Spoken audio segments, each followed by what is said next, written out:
YouTube? Region Rat Rider here. Hope everyone's having a great work weekend. It's a little windy today. I am having an excellent day. Except my favorite route is now yet again under construction. Which totally sucks, but what are you going to do, right? Can't fight it. It's either winter or construction around here.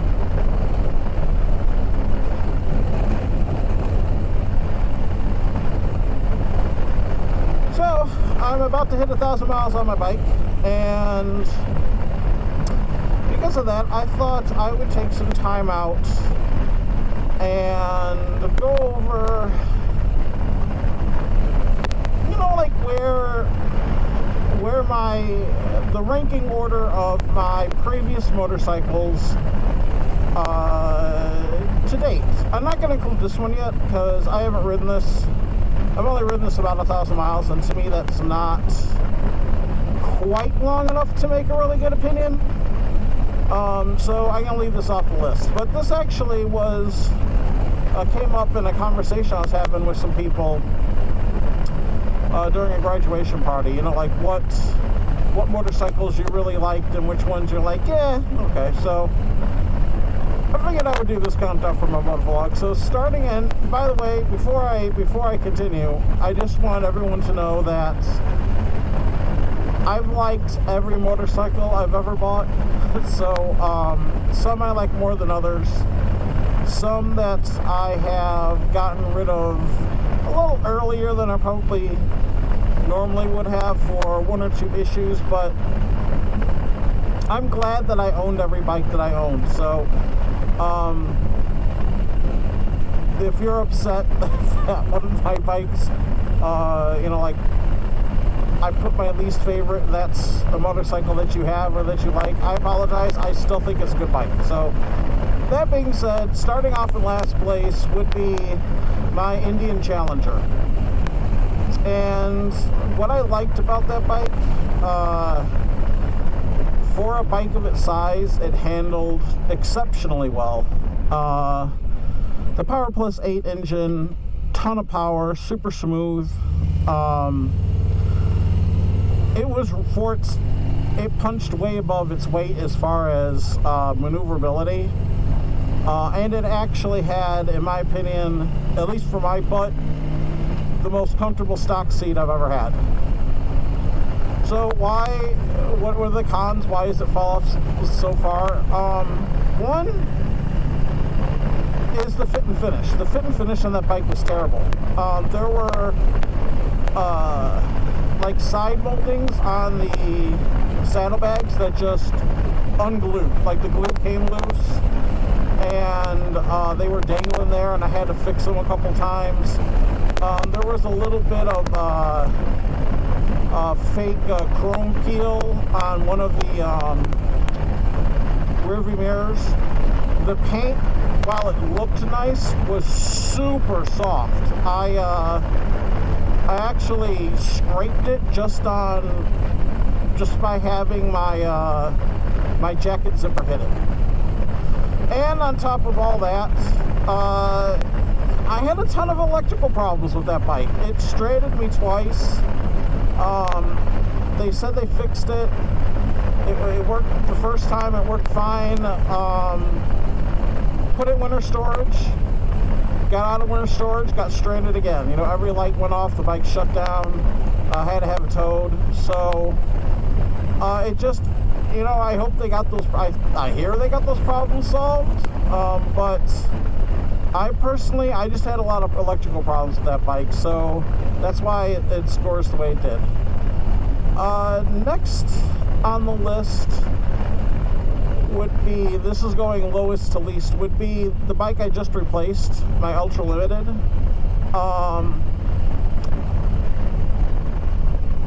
I liked the way that bike looked.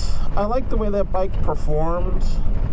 The Ultra Limited, to me, mainly suffers from a been there, done that type of scenario. I had a Street Glide. I had a CVO Limited. For those, I really liked them, and I liked my Ultra Limited. It just, what are you doing? Go! And do they not know that it's a... anyway, it was a been there, done that. There's a third motorcycle I had with that exact same fairing, exact same style. It just didn't move me anymore. Which is weird because the other two are higher on the list. But it's mainly because of the time frame I bought them and what I did with them. So, nothing against my Ultra Limited. It just... That's probably going to be my most forgettable bike. So, again, if it'd been my first fairing or fork-mounted fairing Harley, it probably would have scored a lot higher because there was absolutely nothing bad about that motorcycle. So, excuse me, it was just been there, done that. So, that's where my Ultra Limited flies, or falls. The next, from here on out, like, I could move this list around based on how I'm feeling that particular day. So, next on my list would be my Roadmaster. Now, had I not have had mechanical issues with my Roadmaster, it would be in the top 2 or 3. I just, I don't know what it is. Polaris doesn't like me. I know people who have Indians who have 50, 100,000 miles. I do literally know a guy who has over 100,000 miles on his 2017, I think it was, Chieftain. So I know that Indians can be super reliable. It's just not the experience I had. But taking that into account, because I'm wondering in hindsight if it wasn't more of a case of the tuner that they told me to use, instead of just using the stock Indian tuner, because everything seemed to stem from once I had it tuned. So it may have been the tuner thing.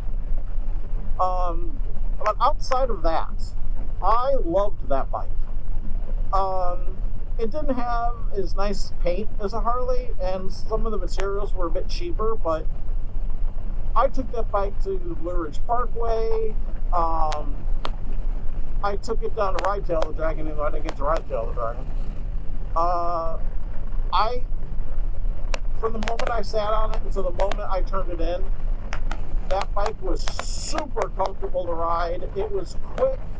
It sounded awesome. I thought it looked awesome.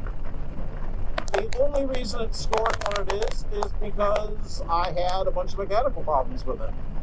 But if you haven't had any mechanical problems with the Thunderstroke engine, you know what I'm talking about. Those bikes are just amazing, in my opinion. So that's my Roadmaster's next. And then my next bike would be probably my CVO Limited. And while I thought that bike was absolutely beautiful, it was too expensive. It just cost too much damn money for what you got, in my opinion. I mean, it was kind of worth it if you take into account how much the paint actually cost. And if you were going to turn an Ultra Limited into a CVO, you actually were money ahead by buying the CVO. It was one of those things. I like to customize my bikes, and you're really not supposed to customize the CVO. You're supposed to kind of leave it the way it is. So I was kind of stuck. I'm like, well, I want to do this, I want to do that, and the dealership was like, you're not supposed to do anything to this bike. It's a CVO. You're supposed to leave it as is. So that, coupled with the fact that I really wasn't riding as much as I gotta tighten this again. That's the one thing I don't like about this bike. I don't know if it's that housing or what, but it just does, that mirror just does not want to stay tight. So yeah, I mean, it basically boiled down to I liked that bike, but I didn't like how much it cost. So that's why my CVO is where it is. Next on my list would be my first Harley, which was my Dyna Superglide.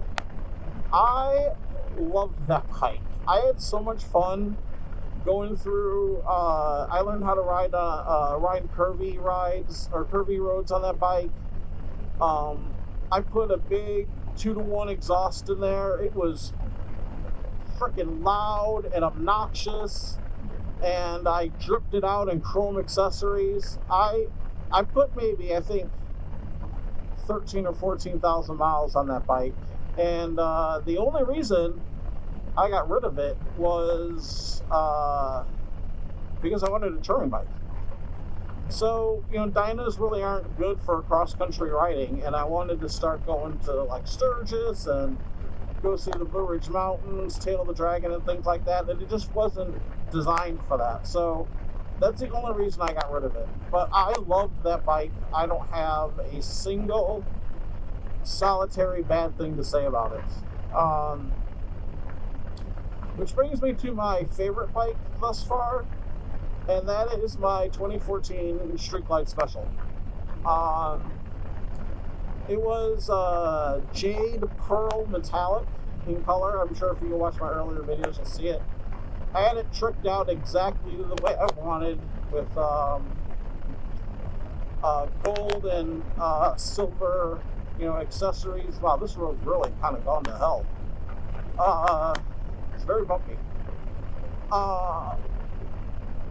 Vance & Hines exhaust.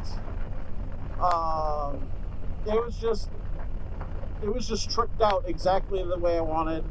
I didn't know anyone else who had a green Harley Davidson, so to me it was very unique. But I think more than anything else, I like that bike because I took most of my touring trips on it. I went to Sturgis twice on that bike. I went to the Blue Ridge Mountains on that bike. I rode the Snake on that bike. So, like, my fondest memories of riding motorcycles have been mainly on my Street Glide Special. So, that bike will always hold, like, a special place in my heart, mainly because of the time in my life when I had it. Where this bike falls right now is TBD, but the only thing that I don't like about this bike is that effing mirror right there. I tightened it down to torque specifications, and it just keeps coming loose. I think the threads may be bad, and I may have to be able to replace it. But that's like such a minor thing. Oh, your mirror is bad. It is slightly annoying, but other than that, this bike is flawless to me. I guess I got it for a song, so there's that too. So where this falls in, the world of my future list of motorcycles, right now it's pretty high, but we'll see what happens. So anyway, I'm going to enjoy the rest of my ride. This is Ranger Rat Rider signing out. I got some vacation time coming up, so it's all staycation. That's the word, right? Staycation. It's all staycation. So I'm going to be doing a lot of riding and probably shoot multiple vlogs for the next couple of weeks. But this is me signing out. I hope everyone has a great upcoming work week, and I will talk to all of you later. Have a good one. Bye.